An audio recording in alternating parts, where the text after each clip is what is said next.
আপনারা জানেন বিগত প্রায় 3টা ইলেকশনে আমরা ভোট থেকে বঞ্চিত ছিলাম। তো ইনশাআল্লাহ সব কিছু ঠিকঠাক থাকলে আমরা খুব ভালোভাবে এবং শান্তিপূর্ণভাবে ভোটটা দিতে পারবো। এই ভোটটা আমাদের দৈনন্দিন জীবনের বা আমাদের সমাজ রাষ্ট্রের জন্য গুরুত্বপূর্ণ, এই জন্য আমাকে কথা বলতে হবে। এটা আমি মনে করি যে আমার একটা কর্তব্যের মধ্যে পড়ে। আমি যদি না বলি হয়তো আপনারা মনে করবেন যে হুজুর বলে না, এটা ভালো হয়েছে, কিন্তু না বলাটার মধ্যে আবার খারাপ আছে। কারণ এই যে খুতবাটা, জুমার দিনে খুতবাটাকে আল্লাহ রসুল গুরুত্ব দিয়েছেন এবং খুতবা চলাকালীন সময়ে অন্যান্য নামাজ পড়া থেকে বিরত থাকতে বলা হয়েছে খুতবা চলাকালীন সময়। কারণ খুতবাটার গুরুত্ব রয়েছে, খুতবাটা শ্রবণ করা ওয়াজিব বলা হয়েছে। তো এই খুতবাটা আমরা যারা দায়িত্বপ্রাপ্ত তাদেরকে এমনভাবে কথা বলতে হবে যে কথাগুলো কোরআন এবং হাদিসের ভিত্তিতেই হবে এবং মানুষের জন্য কল্যাণকর হবে, দেশের জন্য, মানুষের জন্য, জনসাধারণের জন্য, সমাজ রাষ্ট্রের সকল কিছুর জন্য আমাদের কথা বলাটা এটা আমাদের কর্তব্যের মধ্যে পড়ে। তো যাক, আমরা সেই দায়িত্বটা পালন করতে চাই। আপনারা একটু বোঝার চেষ্টা করেন, আমরা কোনো ব্যক্তির নাম নেব না, কোনো দলেরও নাম নেব না, কিন্তু আমরা আমাদের আলোচনা থেকে আমরা বুঝে নেব যে কোরআন এবং হাদিস মোতাবেক আমাদেরকে কি কি ফর্মুলা দেওয়া হচ্ছে এবং কি আমাদের করণীয়। কারণ আপনি প্রথমে বলে নেই যে ভোট বা ইলেকশন এটা কিন্তু সংবিধান নয়, এটা সরকার গঠন করার একটা পদ্ধতি, একটা সিস্টেমটা বিভিন্নভাবে হতে পারে, বিভিন্ন ধরনের হতে পারে। একটা সরকার গঠন করার ক্ষেত্রে কয়েক ধরনের সিস্টেম ফলো হয়। বর্তমান সময়ে যেটা বিশ্বব্যাপী বেশি স্বীকৃত একটা পদ্ধতি সেটা হচ্ছে এই ভোট বা ইলেকশন।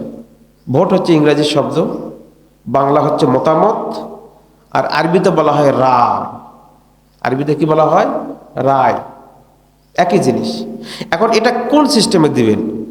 আমরা হাত উত্তোলন করে বলতে পারি, যেরকম আমরা সাধারণত যে পরিস্থিতিতে আমরা বিভিন্নভাবে উপস্থিত জনতাকে সামনে নিয়ে বলতে পারি যে ইনি আমাদের ইমাম নিযুক্ত হলেন বা এনাকে আমরা ইমাম হিসেবে রাখতে চাচ্ছি, আপনারা কি বলেন? সকলে হয়তো সমস্যা হলে বলি কি আলহামদুলিল্লাহ আমরা একমত, তারপরে তাকে দায়িত্ব দেওয়া হয়। এটা একটা সিস্টেম। আবার যদি দেখা যায় যে একই সমাজের 3টা ব্যক্তি প্রার্থী হয়েছে, হতে পারে না? এরকম সমাজ আছে কিনা যে সেখানে শিক্ষিত লোকের সংখ্যা বেশি, 3টা দাওরায়ে হাদিস পাস, 3টা কামেল পাশের হুজুর আছেন, তারাও প্রার্থী হচ্ছেন। তো যদি একজন ব্যক্তিকে যদি আপনারা নির্বাচন করে, তাহলে আরেক পক্ষ বা আরেকটা গোত্রের লোক হয়তো মনে করতে পারে যে আমাদেরকে বঞ্চিত করা হয়েছে। তখন যদি আপনারা লটারি করেন, এতে কি নিষেধ আছে?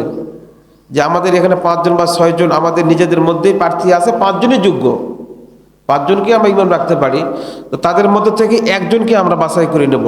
এরকম করার জন্য যদি লটারি করা হয়, আর লটারির মধ্যে যদি সকলের সম্মতি হয় যে যার নাম উঠবে তাকে আমরা দায়িত্ব দেব, এতে কারো আপত্তি থাকবে না, তাহলে এটাও কি গ্রহণযোগ্য কিনা?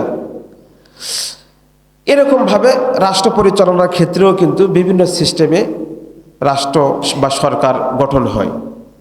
আমরা অনেক সময় ভুল বুঝি যে এই ভোট তো এটা গণতান্ত্রিক সিস্টেম।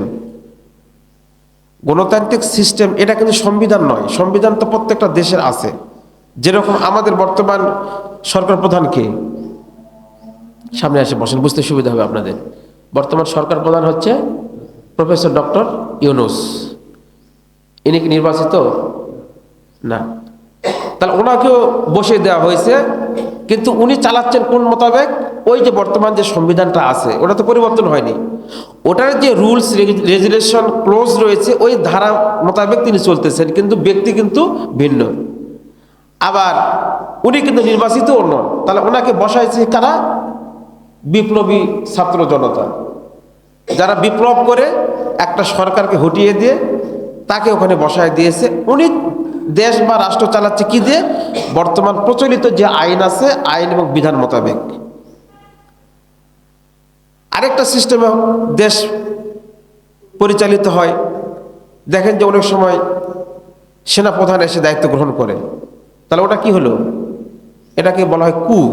বা সেনাবাহিনীর মধ্যে একটা বিদ্রোহ করে, যেরকম এরশাদ ক্ষমতায় ছিলেন, উনি সেনাবাহিনী থেকে এসে রাষ্ট্র ক্ষমতা গ্রহণ করেছেন। তারপরে মরহুম শেখ মুজিবুর রহমান দেশের প্রেসিডেন্ট ছিলেন। তিনি পাকিস্তানের জেলে ছিলেন।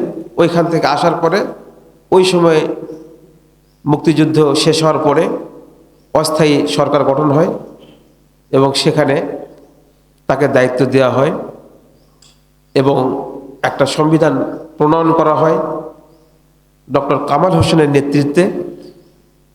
এই কামাল হোসেনের উপরে ভারতীয় আধিপত্যবাদের একটা প্রভাব ছিল এবং ওই সংবিধানের মধ্যে কিছু ধারা, কিছু ক্লোজ সংযুক্ত করা হয় যেটা মুসলমানদের জাতিসত্তার, মুসলমানদের ঈমান এবং আকীদার সাথে বিপরীত।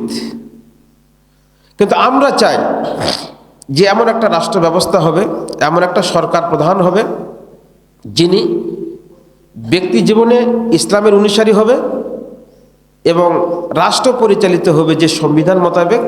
সেই সংবিধানের সাথে কোরআনের কোনো বিরোধ থাকবে না, বরং কোরআন যেভাবে বলে সেইভাবে সংবিধানটা কি হবে, পরিচালিত হবে। বর্তমান যে সরকারই আসুক, যে কোনো ইসলামী দলের থেকেও যদি সরকার গঠন হয় তাহলে আসেই কিন্তু ইসলামী সরকার তারা গঠন করতে পারবে না। তারা পর্যায়ক্রমে ধারাবাহিকভাবে রাষ্ট্রের সংবিধানের মধ্যে যে সমস্ত ইসলামী নিয়ম কানুন বিপরীত যে আইনগুলো আছে এগুলাকে আস্তে আস্তে কি করবে, উঠাই দেবে। এইভাবে একটা পূর্ণাঙ্গ ইসলামী শাসন ব্যবস্থা প্রতিষ্ঠা করা সম্ভব ভোটের মাধ্যমেও। কিন্তু ইসলামী যে দর্শন তাতে গণতান্ত্রিক ব্যবস্থাকে ত্রুটিপূর্ণ বলা হয়।